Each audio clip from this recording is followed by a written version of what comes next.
And the final feature of FilterMate that I wanted to share with you is this box right here. This drop-down menu has a list of all the filtered ranges and tables in the workbook. So it first starts with the worksheet name here, and then if it's a filtered range, just a regular worksheet range with a filter applied to it, it's going to show the range address.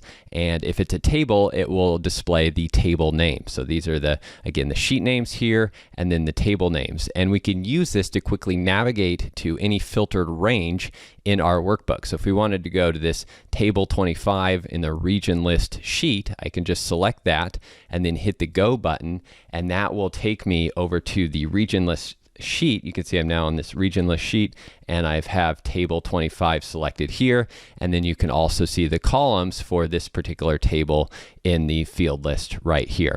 So again, it's a great way to just quickly navigate through your workbook to find those filtered ranges you're looking for, and then also navigate to the particular columns that have filters applied or that you want to apply filters to. Quickly navigate to those columns and apply those filters.